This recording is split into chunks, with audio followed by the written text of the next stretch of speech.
Esta tela blanca es el lienzo de cualquier bandera.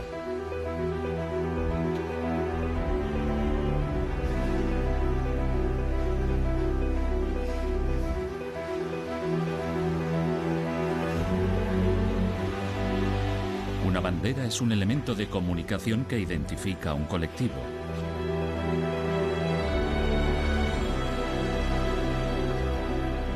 Ya sea una marca comercial, un equipo de fútbol o un país.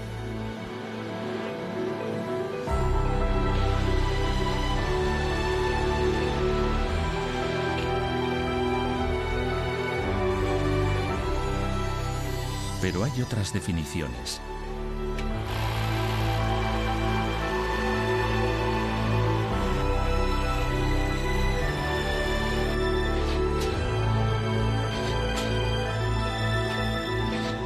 La palabra bandera proviene de banda. Una bandera es una señal de bandas. Por eso se llama bandera, una señal de bandas. La bandera española es una bandera de bandas, pero no tiene por qué ser, la bandera no tiene por qué ser de bandas. La bandera de Japón no es de bandas, la bandera china no es de bandas. Una bandera es una tela, un trapo, sobre el cual se imprimen o se dibujan una serie de colores, una serie de cargas, de escudos, de muebles, de elementos simbólicos, y ese conjunto de colores y de elementos configuran un símbolo que representa a un colectivo, ya sea un Estado, una nación, un ejército, un colectivo deportivo, un equipo de fútbol. No, una bandera no es un trapo. Si fuera un trapo no sería una bandera es otra cosa, una bandera es un símbolo. Una bandera siempre une. Lo que ocurre es que une a los que une, pero separa a los que no une. Desencadena emociones. Las emociones pueden ser afectivas, pueden ser de amor, pueden ser de pasión, pero por la misma razón, exactamente por la misma causa, pueden ser de rechazo y de odio. Pero eso pasa con cualquier bandera, de cualquier país, en cualquier época del mundo.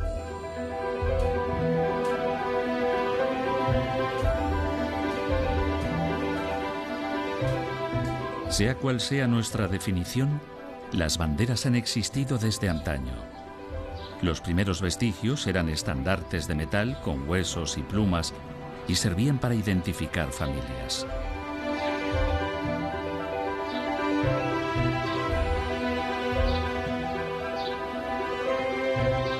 Son los árabes los primeros que empiezan a utilizar banderas de tela y de colores para dar instrucciones en el combate. Servían también como punto de reunión, servían como banderín de enganche y tenían también el mismo significado que tienen ahora, ¿no? de un sitio donde sellar el juramento de fidelidad a un señor o a una nación como es ahora. Para explicarles las historias de la bandera de España, les proponemos un viaje por museos que rebosan cultura, palacios llenos de vida cortesana y paisajes y lugares donde acontecieron episodios históricos. ¿Cuál es su historia?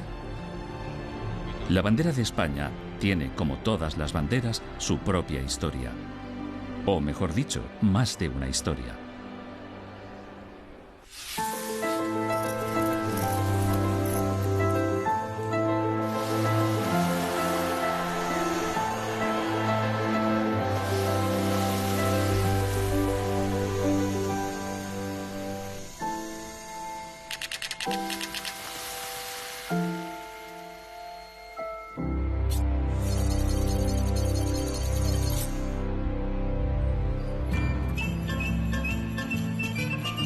Nuestra historia empieza en Nápoles, una ciudad caótica con mala prensa, pero capaz de enamorar si se sabe entender.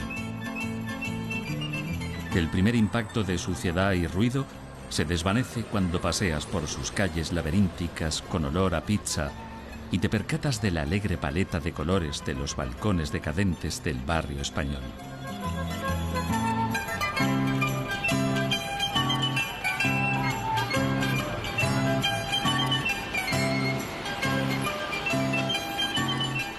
También es curioso contemplar la devoción religiosa que se palpa en cada esquina. El desorden ordenado de Nápoles es encantador. Tiene alma propia.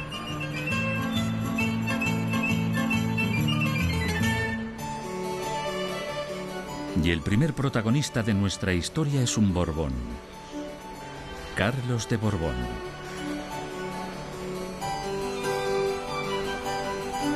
Era el tercer hijo varón de Felipe V y a sus 18 años ocupaba el trono de Nápoles y Sicilia.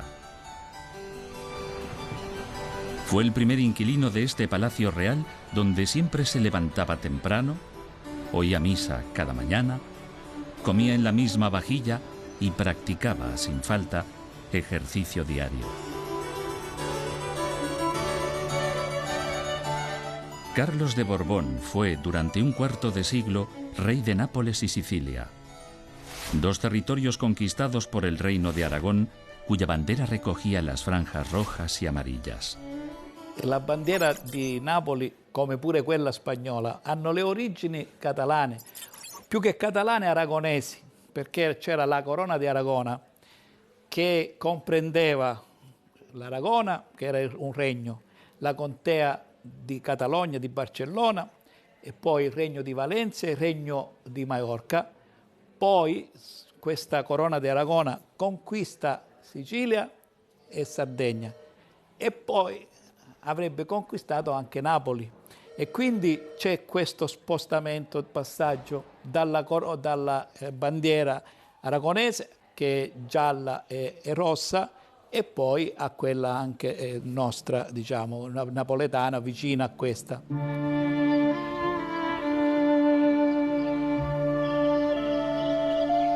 El origen del rojo y amarillo de la bandera del Reino de Aragón se encuentra en una antigua leyenda. Cuenta que el rey de los franceses, Carlos II el Calvo, con sus dedos mojados en la sangre de las heridas del conde Bifredo el Velloso, marcó sobre el fondo amarillo del escudo de este las 4 barras rojas. Ciertamente es un mito, pero prevalece sobre la veracidad histórica, y aunque solo sea una leyenda, se ha de reconocer que es muy sugerente. Tan sugerente como el espectacular palacio de Caserta en los aledaños de Nápoles. Con este edificio y su extenso jardín, donde practicaba su deporte favorito, la caza, Carlos de Borbón quería superar la belleza y magnitud del Palacio de Versalles, residencia de su primo hermano, el rey de Francia, Luis XV. A pesar del afán de Carlos de Borbón para anular dispendios inútiles del erario público, el monarca quiso demostrar su poder real y se prodigó en levantar un majestuoso palacio.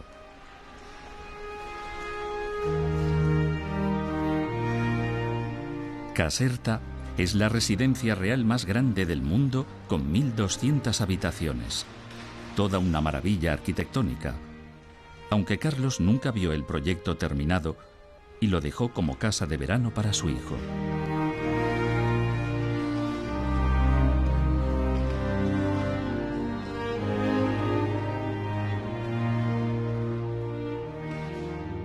Carlo di Borbone vuole spostare la sua residenza dal Palazzo Reale di Napoli in un posto più protetto, come la Reggia di Versailles rispetto alla città di Parigi, e sceglie dopo alcuni sopralluoghi, sceglie questa zona di Caserta, e la prima pietra è il giorno del suo compleanno, il 20 gennaio del 1752.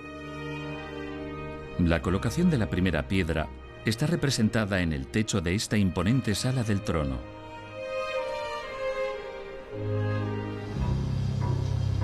Además de su afición por la arquitectura, le entusiasmaba la arqueología.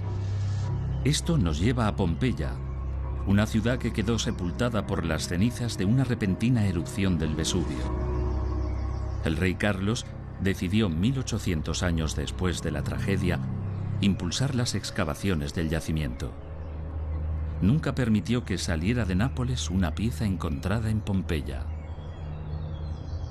Ci sono luci e ombre. Dal lavoro mio, dalla mia ricerca, risulta che le ombre sono nettamente prevalenti, le luci cioè sono prevalenti sulle ombre, perdono. Però anche coloro che lo criticano, come per esempio gli storici risorgimentali che lo vedono come uno straniero, dicono che è stato molto importante il suo ruolo per gli scavi di Ercolano e di Pompei, e questo gli dà una fama inmortale. Carlos de Borbón, que era también Carlos VII de Nápoles, tuvo que asumir la corona de España al morir sin descendencia sus dos hermanos mayores. Fue un momento triste para él, porque en Nápoles se le adoraba. Se convirtió en Carlos III de España. Cuando llegó a Madrid, se encontrò con una villa sucia, desvencijada y empobrecida. Madrid era una delle città più sporche, forse la più sporca d'Europa. Non si raccoglieva la spazzatura nelle strade perché c'era una convenzione con un convento che mandavano i maiali a pascolare. Si lanciava i rifiuti organici dalle finestre, diceva acqua va, e lanciavano. Quando arriva Carlo, riqualifica Madrid, la mette a posto, fa le fognature, fa le strade, selcia le strade, l'illuminazione, e quando passano alcuni anni Madrid diventa una delle città più pulite.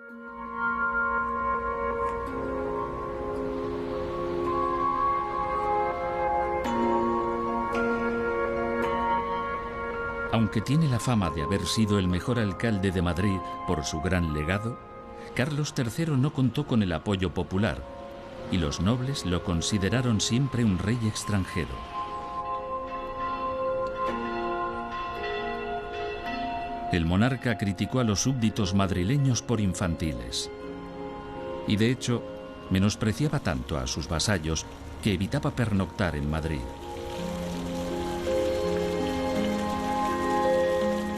Pero lo que más nos interesa de Carlos III es que fue el padre de los símbolos actuales de España, tanto de la bandera como del escudo y también del himno.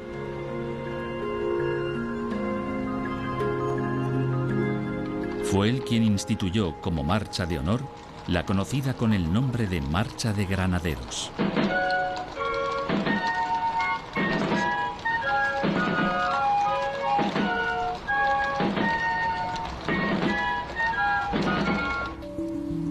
E instauró la bandera blanca de los Borbones con su escudo de armas como bandera del reino.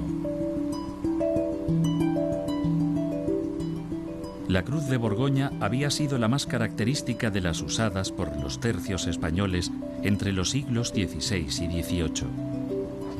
Pero con la Guerra de Sucesión, los Borbones decidieron cambiarla por ser la que representaba al bando perdedor, el de los Austria. Quedan muy pocos ejemplares de aquella época como este que está en proceso de restauración.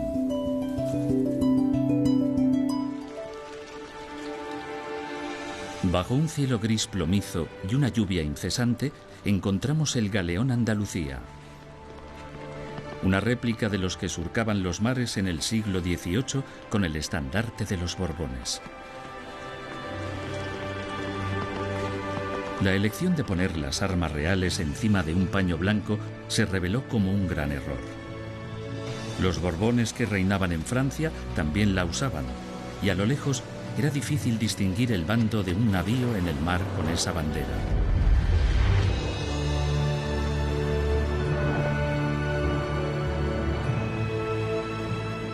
Esto explica el motivo por el que en el siglo XVIII, durante las guerras franco-británicas, los ingleses, aliados de España, cañonearan por error navíos españoles al confundirlos con los franceses. Para evitarlo, el rey convocó un concurso de banderas. Sin embargo, esta teoría del problema naval tiene algunos detractores. Puede parecer que el problema era un problema de identificación de banderas. Para mí el problema de la identificación de banderas era un poco menor de lo que se puede derivar si interpretamos literalmente lo que se escribió en el Real Decreto firmado por Carlos III.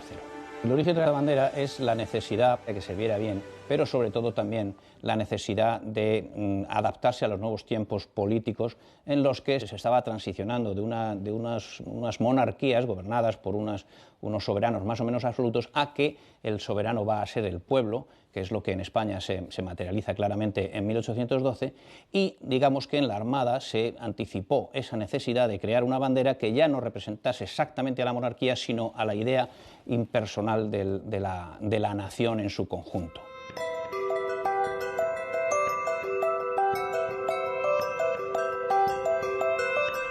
Por tanto, y de forma inédita en aquel tiempo, la bandera actual de España fue fruto de un concurso de diseño.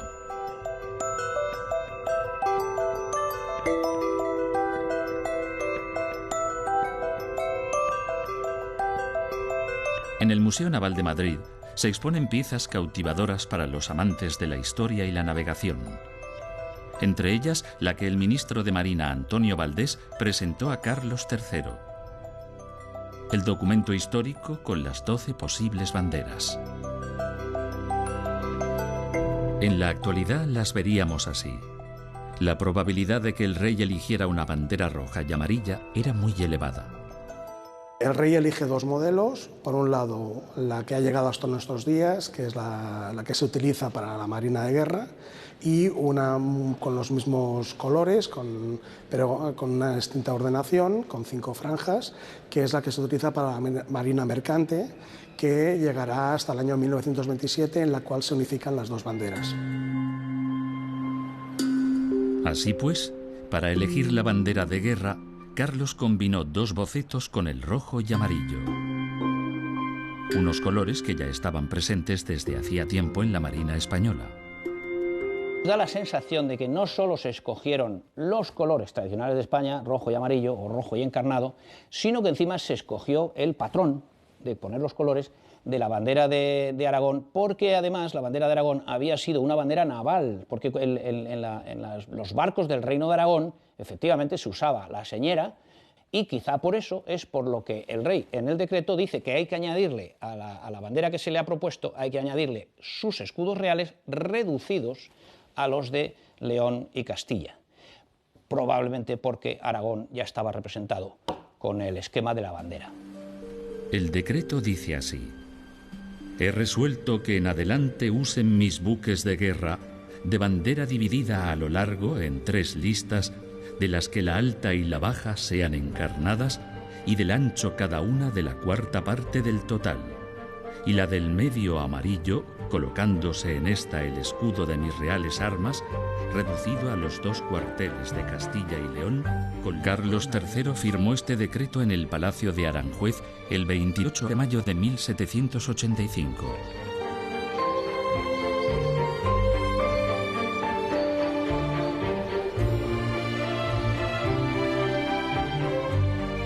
Todavía se conserva el volumen que recopila toda la información relacionada con el expediente de la bandera, sus colores exactos,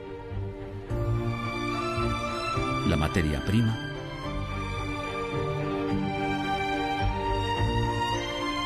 dónde se fabricará y quién lo hará.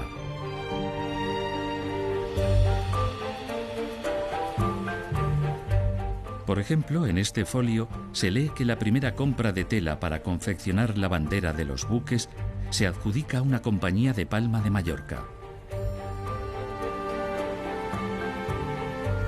En el Museo del Ejército guardan la bandera roja y amarilla más antigua de las que se conservan y corresponde al navío de línea San Juan Nepomuceno. Debió ondear en su popa como la de nuestro galeón Andalucía en aguas del mar de Alborán.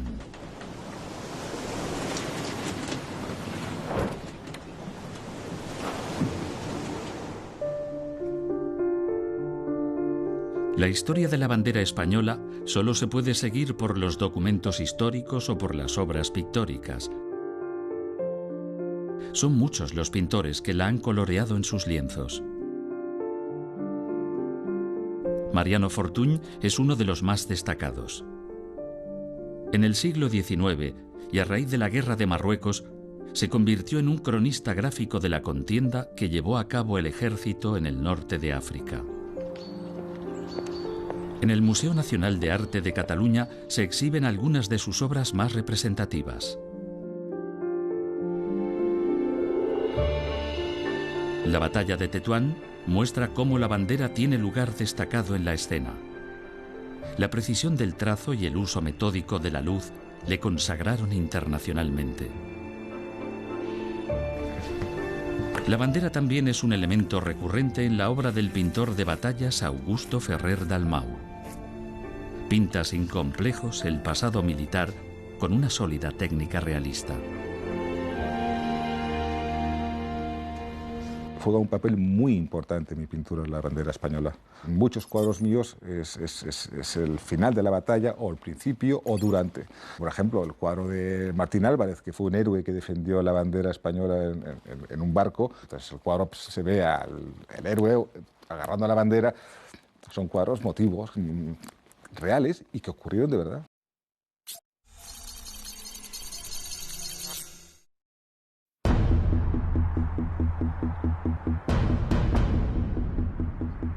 Ante la invasión francesa liderada por Napoleón Bonaparte, arrancó la Guerra de la Independencia.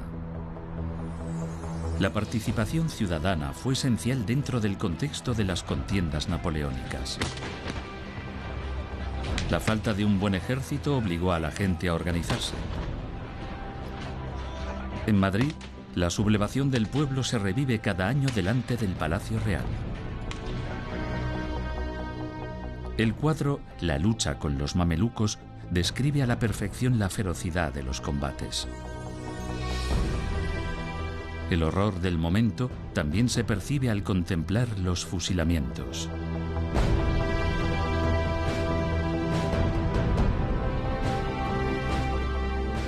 También en el Museo del Prado podemos observar la rendición de Bailén. En él se escenifica la capitulación de los franceses, pero curiosamente no aparece la bandera.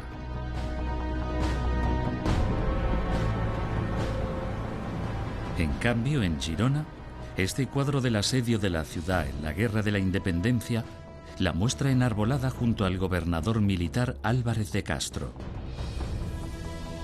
También muestra a mujeres gerundenses en el combate.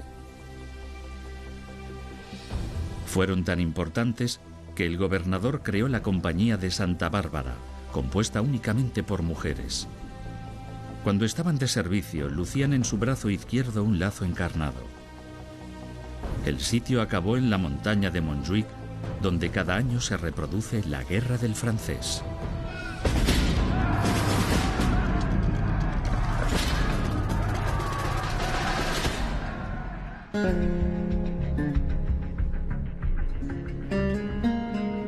Por su situación geográfica, Andalucía fue el mejor destino para la resistencia tras la capitulación de Madrid. En Cádiz se puso fin al antiguo régimen. En la iglesia mayor de San Fernando, los diputados que redactaron la Constitución juraron lealtad, momento que está representado en el Congreso de los Diputados. Tras varias reuniones en este antiguo oratorio, se proclamó la primera Constitución española el 19 de marzo de 1812. Por ser fiesta de San José, es conocida como la Pepa. Recogía el principio de igualdad de los ciudadanos ante la ley y los derechos a la educación, a la libertad y a la propiedad. Ese día, la bandera estaba presente. El concepto de liberar se fragua precisamente en Cádiz como sinónimo de ideología política frente a los seres viles del absolutismo que persisten en el oscurantismo y que enarbolan la bandera blanca real clásica. De este modo, el liberalismo hace de la enseña roja y guarda la bandera de todos los españoles, incluso de ambos hemisferios. Otro de los elementos que conforman los símbolos de un país, además de la bandera y el escudo, es el himno, lo que nos acerca a la figura de Rafael del Riego. El militar nació en una casona de la pequeña localidad asturiana de Tuña. Se encuentra en el fondo de un valle rodeada de elevadas montañas y está próxima al embalse de La Barca. Del Riego es uno de los mitos de la historia por la libertad de este país. Del Riego se alzó en la localidad sevillana de Cabezas de San Juan y reclamó la restauración de la Constitución. Un hecho histórico que hoy todavía se revive.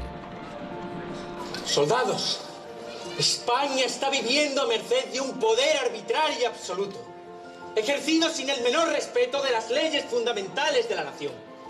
El rey, que debe su trono a todos aquellos que se sacrificaron y que dieron sus vidas en la guerra de la independencia, sin embargo no ha jurado la Constitución.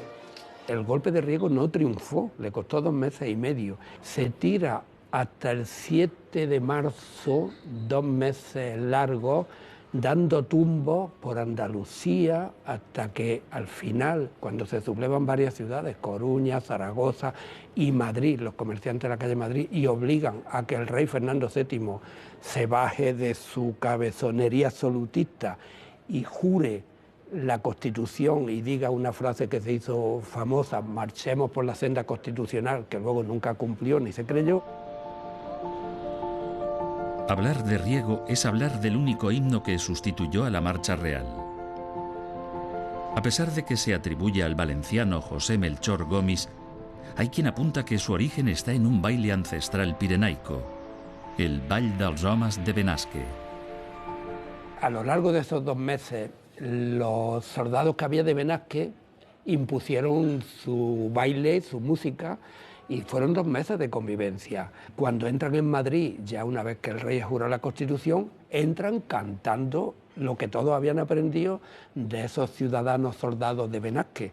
Basta con entrar en YouTube y se ve que la segunda parte del baile del Valle de Benasque es exactamente el himno de Riego.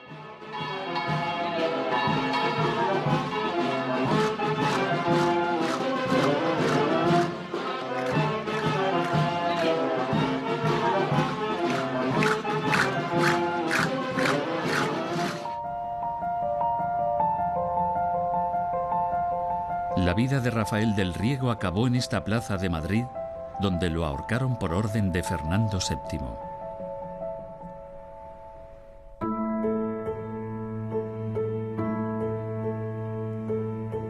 La Constitución establecía que se crearía una milicia nacional compuesta por habitantes de cada una de las provincias.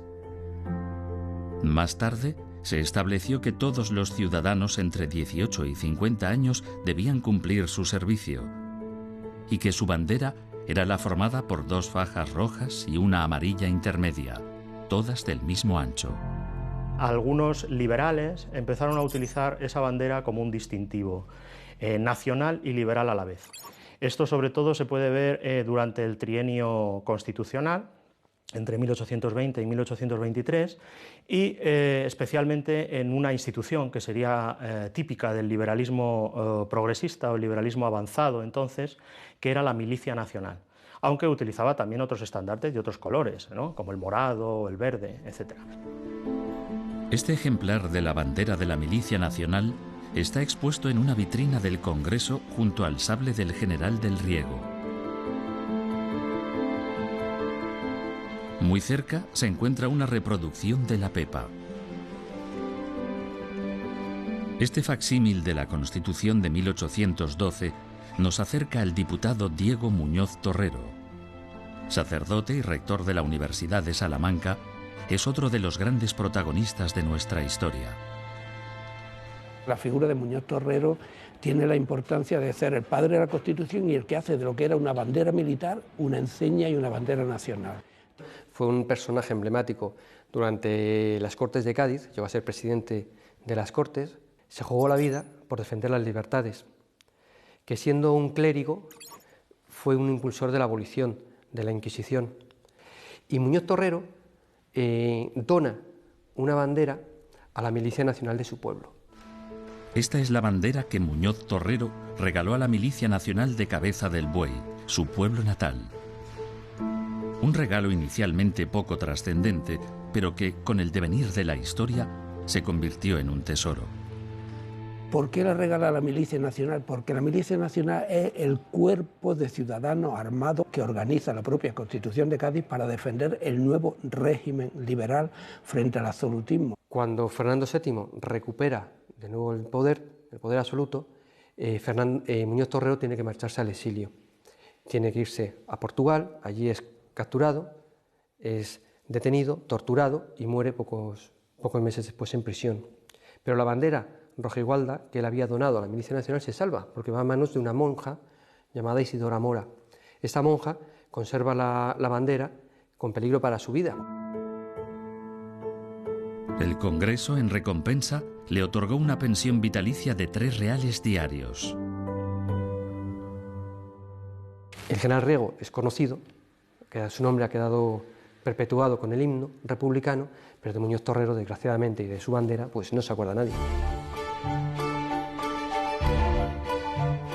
En 1833 estalló la primera guerra carlista.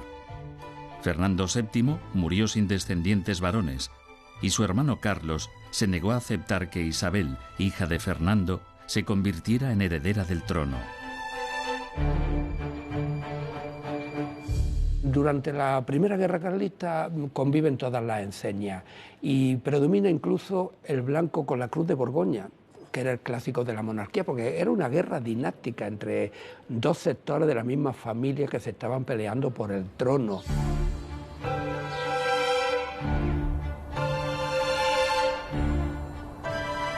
El carlismo propugnaba conservar el poder absoluto del rey y proteger los privilegios de la aristocracia y de la Iglesia. Hasta la Tercera Guerra, el carlismo no asumió la bandera bicolor.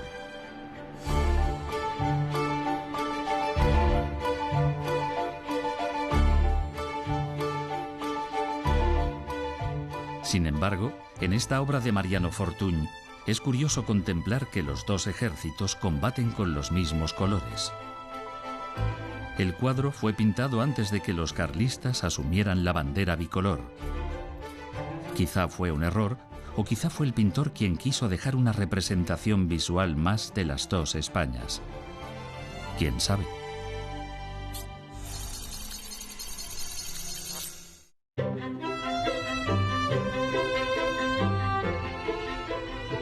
A partir de octubre de 1843, la bandera se unificó para todos los ejércitos.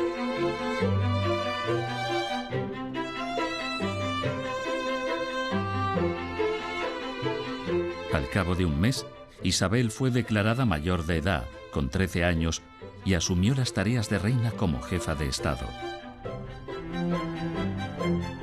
En el mismo museo se encuentra otro personaje importante en la historia iconográfica de la bandera, el general Prim. Joan Prim nació en la localidad tarraconense de Reus y se convirtió en todo un símbolo al enfrentarse bandera en mano a las tropas enemigas en la Guerra de África. En este tranquilo paisaje, en la carretera de Tánger a Tetuán, cerca del cruce hacia Casar el Seguir, se desarrolló la batalla de Badras. Y en las colinas que rodean esta serena y solitaria playa próxima a Ceuta, se perpetró la batalla de Castillejos.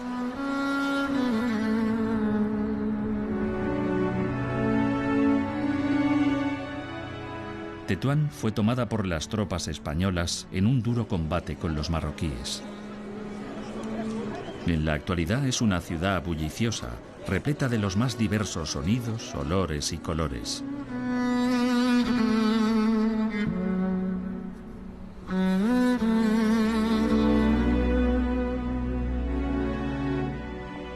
Aunque fue el presidente del gobierno, Leopoldo O'Donnell, quien declaró la guerra de África, fue el general Prim el que se convirtió en todo un icono.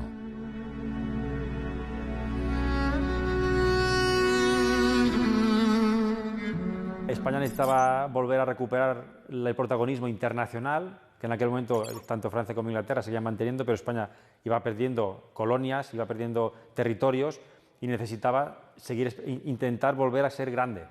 Entonces, seguramente la imagen del general Prim La imagen de General Prim, la batalla de los Castillejos, enamorando de la bandera española, se utilizó en aquel momento para demostrar que España aún era fuerte y aún podía conseguir alguna cosa en el futuro. Aunque después, con la pérdida de las islas en el 98, a manos de Estados Unidos, pues se demostró que ya era un imperio decadente. Prim protagonizó acciones bélicas decisivas como la de la batalla de Castillejos. En un momento en que parecía que la contienda estaba perdida, el general enarboló la bandera, entusiasmó a los soldados y, lanzándose contra sus enemigos, consiguió vencerles.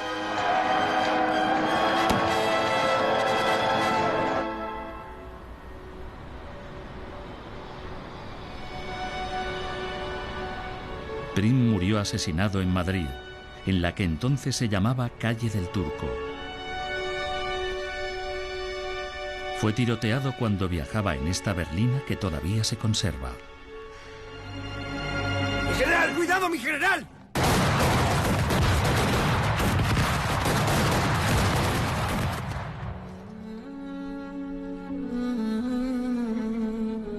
Está enterrado en el cementerio de Reus con todos los honores. A finales del 19 apareció una nueva bandera y llama la atención el uso que se le daba. La vemos representada en el cuadro La despedida de José Cusax. Era una bandera que se entregaba a cada uno de los soldados. Los colores van en sentido vertical y en el centro, en la franja amarilla, aparece el escudo del regimiento al que pertenecía el soldado. La bandera de mochila, también llamada bandera de percha, es una tradición que empieza en España a finales del siglo XIX, con la guerra de África. Era una bandera pequeñita que se entregaba a cada soldado, porque en aquella época no había las taquillas que tenemos ahora, o no había armarios, y además los soldados en África muchas veces vivían en campamento. Entonces se les entregaba un paño con los colores de la bandera para que taparan todo su equipo. Por eso la bandera de mochila tiene no es horizontal como es la nacional, sino que es vertical, porque es un paño extendido para atrapar todo su equipo, ¿no? También se usaba para confeccionar un atillo con los enseres, y en combate se dejaba colgar de las mochilas para que se pudiera reconocer a qué ejército se pertenecía.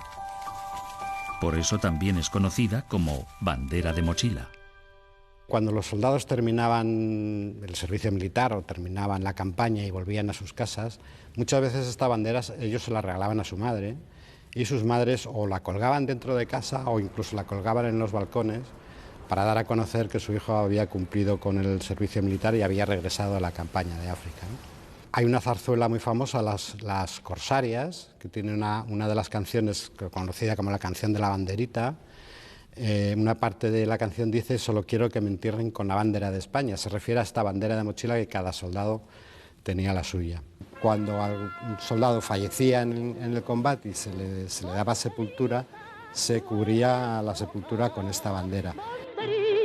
Tú eres sola, llevas sangre, llevas oro. Este paso doble con ritmo simpático de las Corsarias habla de la bandera de mochila. Su autor musical, el granadino Francisco Alonso, recibió la Gran Cruz de Alfonso XII por su gran acierto y popularidad. La historia, sin embargo, fue menos agradecida con el coautor de la letra de La Banderita, Enrique Paradas. Al finalizar la Guerra Civil, un tribunal militar lo condenó a 12 años de prisión, donde falleció.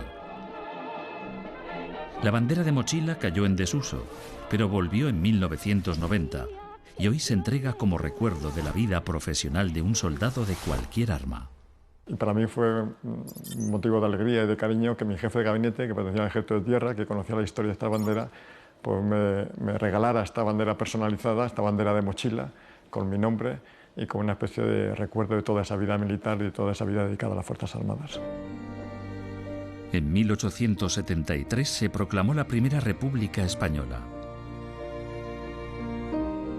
La bandera de este breve régimen político fue la bicolor, con el escudo que representa a Castilla y León, pero sin la corona real. Se diseñó un nuevo escudo con las columnas de Hércules que aparecía acuñado en el reverso de las monedas de 2 y 5 pesetas.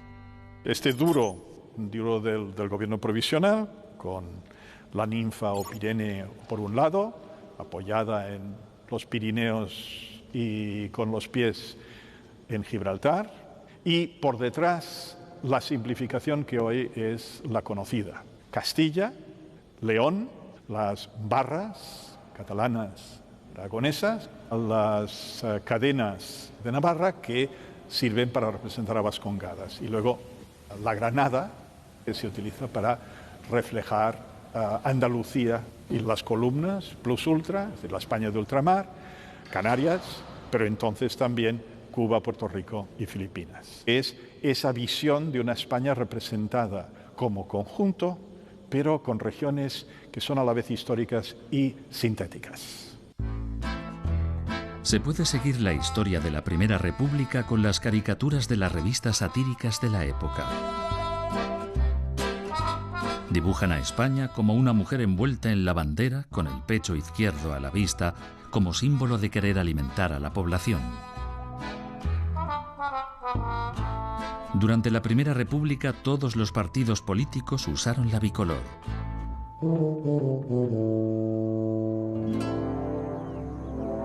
¡Ah!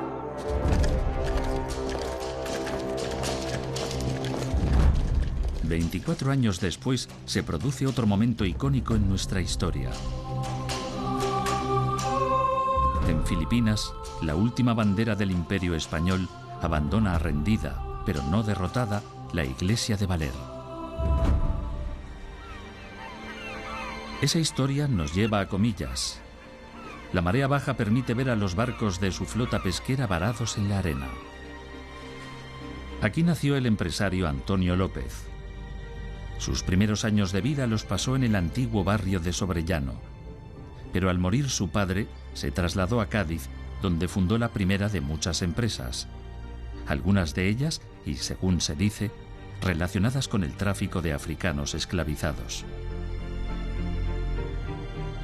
En su palacio de Sobrellano vemos escenas que jalonan la vida de la época y de Antonio López, marqués de Comillas. Amasó grandes cantidades de dinero y creó la Compañía Transatlántica para transportar personas y mercancías. Toda esta infraestructura marítima le permite colaborar con la monarquía, ya que él también tenía evidentemente intereses en Cuba para que no se perdiera la colonia, y esto hace que junto con Alfonso XII pues llega a acuerdos, y primero también con Isabel II, para el traslado de los soldados. En principio parece que era de forma gratuita, pero al final sí que recibe compensaciones económicas también por estos traslados. Les quiero a todos bien atentos, andando. Despliegue la bandera y venga conmigo. Entre los soldados transportados por la Compañía Transatlántica podemos destacar a los conocidos como los últimos de Filipinas. El sitio de Valer ha sido inmortalizado en la gran pantalla en varias ocasiones. Los insurrectos filipinos acorralaron a un destacamento español en la iglesia del pueblo de Valer. Allí sobrevivieron, o mejor dicho, malvivieron medio centenar de soldados durante 337 días.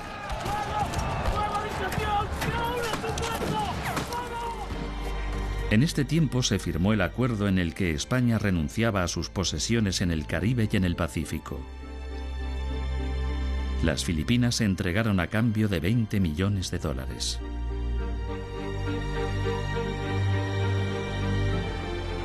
Regresaron a Barcelona a bordo del vapor Alicante de la Compañía Transatlántica, tal y como se cuenta en la portada de La Vanguardia del día siguiente a su llegada. Estas son las únicas fotografías que existen de los supervivientes de Valer en Barcelona. Todavía se conserva el lugar exacto donde se las tomaron. En el cementerio de las Corts, en la ciudad condal, hay un panteón a los caídos en Cuba y Filipinas. Es un mausoleo subterráneo que reproduce un fortín colonial edificado en piedra de la cantera de Montjuïc. Rinde homenaje a 734 soldados muertos en aquellas batallas. Asimismo, también se rinde homenaje a los héroes de Valer en la ciudad filipina, delante de la pequeña iglesia reconstruida.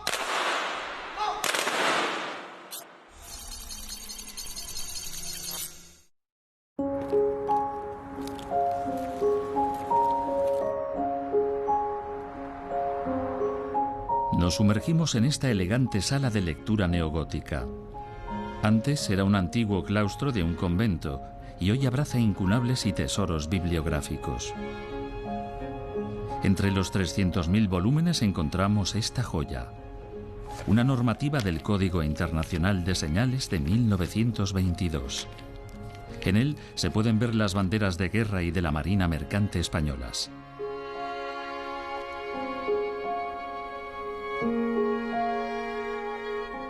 Esta, por decreto, pocos años más tarde desapareció.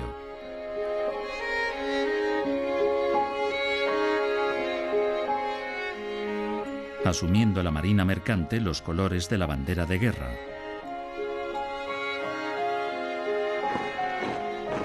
Hasta la proclamación de la Segunda República, se mantuvo la misma bandera oficializada por primera vez con Carlos III.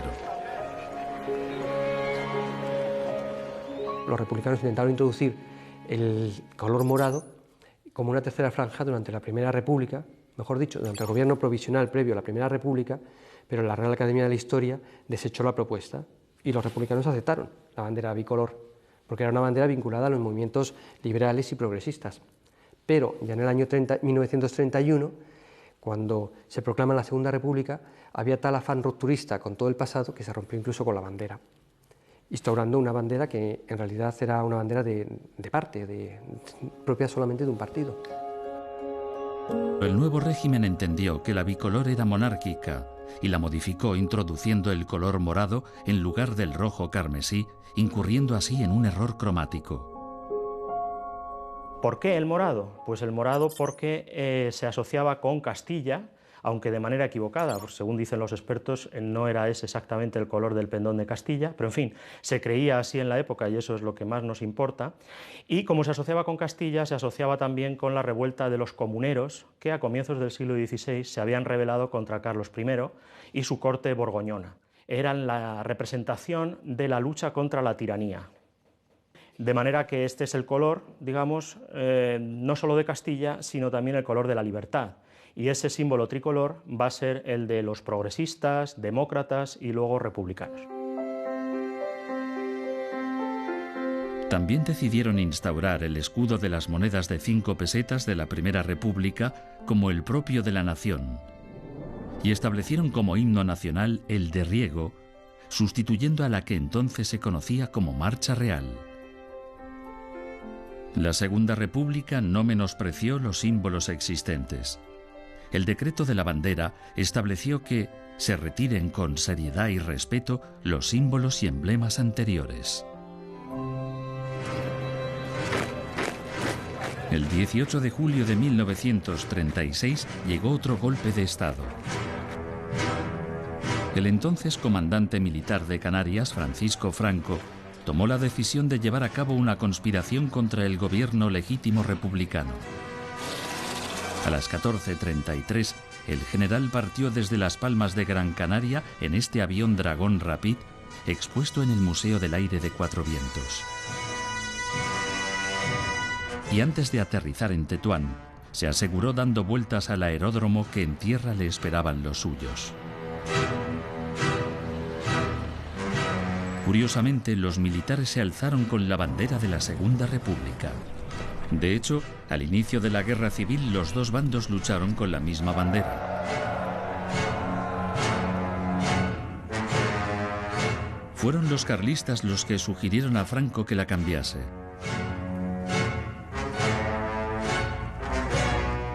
Recuperó la bandera bicolor, pero sin escudo. Más tarde añadió el escudo de la República, y en 1938 lo cambió por el del Águila de San Juan, distintivo procedente de la época de los Reyes Católicos. Al finalizar la Guerra Civil, se convirtió en la bandera oficial de España, ya que era la del bando vencedor. En 1945, Franco retocó el escudo una vez más.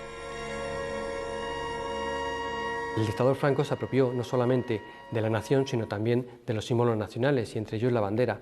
La bandera la empleó para perseguir a los disidentes, expulsándoles fuera de la España que él defendía o que él quería defender. De tal manera que todos aquellos disidentes, al ser expulsados utilizando la bandera como símbolo, acabaron sintiendo animadversión a esta bandera, que era un instrumento de represión. El dictador se eternizó en el poder y Franco vivió plácidamente en el Palacio de El Pardo. Mientras, la oposición al régimen abandonaba poco a poco los símbolos republicanos. Las manifestaciones que fueron creciendo, sobre todo en la segunda mitad de la dictadura franquista contra Franco, se utilizaban más los símbolos de las naciones subestatales, digamos, ¿no? Es decir, los símbolos del nacionalismo catalán, del nacionalismo vasco, del nacionalismo gallego, más que los símbolos republicanos. Francisco Franco murió en una cama del Hospital de la Paz de Madrid en noviembre de 1975. Fue enterrado en el Valle de los Caídos. Llegó entonces la transición hacia la democracia, en la que la bandera no jugó un papel aglutinante. Prevaleció el hecho de evitar otra guerra civil. En 1977, antes de redactar la Constitución, se cambió de nuevo el escudo del Águila de San Juan.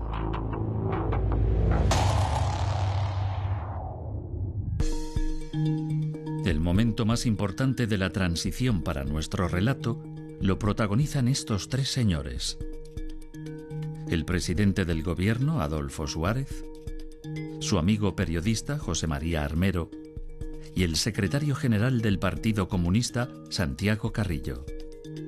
En esta carta, con correcciones manuscritas, Armero, que organizó un encuentro entre Carrillo y Suárez, sugería que se encontraran en su chalet Santa Ana de Pozuelo de Alarcón. Estuvieron 7 horas hablando y fumando, como desesperados, porque fumaban los dos muchísimo. Hablando de política. Les había puesto la mujer de Armero unos canapés, no comieron nada. ¿Qué pasó en esa entrevista? Nada, nada.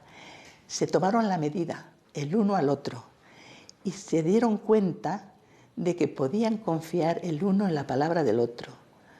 Esto fue el gran hallazgo de esa entrevista. Carrillo pidió la legalización, Suárez no se comprometió a eso, pero se fueron los dos pensando que el otro era un interlocutor leal y del que se podía fiar. Y así fue. A falta de libreta, las servilletas les sirvieron para cambiar el rumbo de la historia. En los contactos posteriores se establecieron los requisitos para la legalización del Partido Comunista. 4 eran las condiciones: aceptar la bandera nacional, la monarquía, respetar la unidad del país y renunciar a la violencia. El 14 de abril, aniversario de la República, se celebra la primera reunión del Comité Central del Partido Comunista en España desde la República, antes de la guerra. Y ahí Carrillo manda a comprar una bandera española y la pone junto a la bandera roja.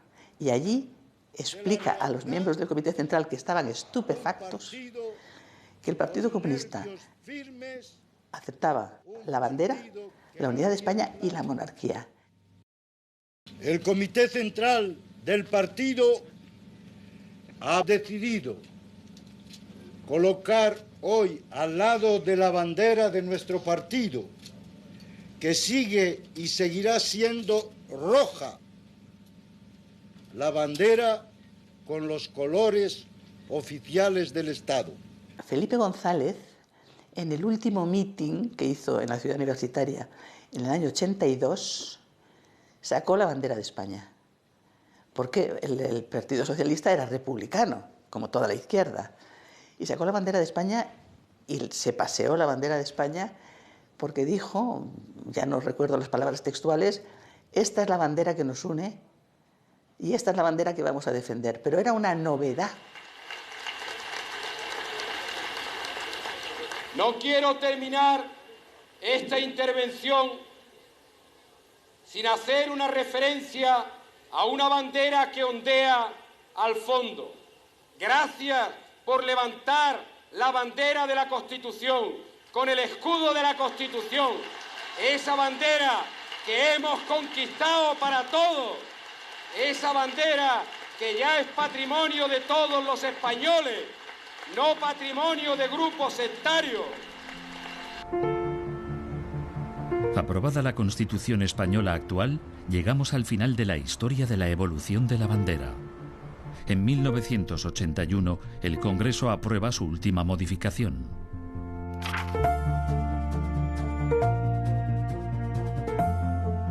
Se define el escudo actual. Lleva las columnas de Hércules que soportan el lema Plus Ultra y desaparece el águila de San Juan. Y así es como hoy la conocemos.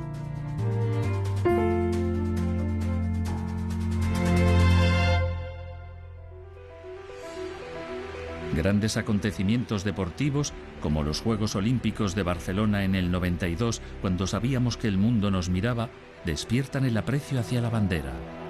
Pero cuando se dispara la autoestima es primero en 2008, con el triunfo de la selección española de fútbol en la Eurocopa, y después, en 2010, al ganar el Mundial de Sudáfrica. La gesta se festejó por todo lo alto en las calles de diversas ciudades españolas. Actualmente la bandera está presente en el mundo. Prueba de ello son las actuales 15 misiones de las Fuerzas Armadas en 4 continentes bajo cobertura de organizaciones internacionales. Por ejemplo, en el marco de la OTAN, vigilan las aguas del Mediterráneo. La Unidad Militar de Emergencias, creada en 2005, se ha ganado los aplausos civiles con misiones de ayuda humanitaria en todo el mundo.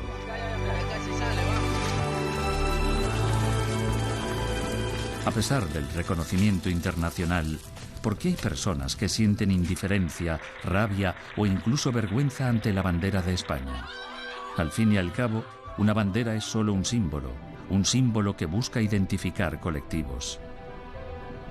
Bien es cierto que bajo sus colores se han cometido errores, pero también lo es que la bandera actual ha sido compartida por todas las ideologías.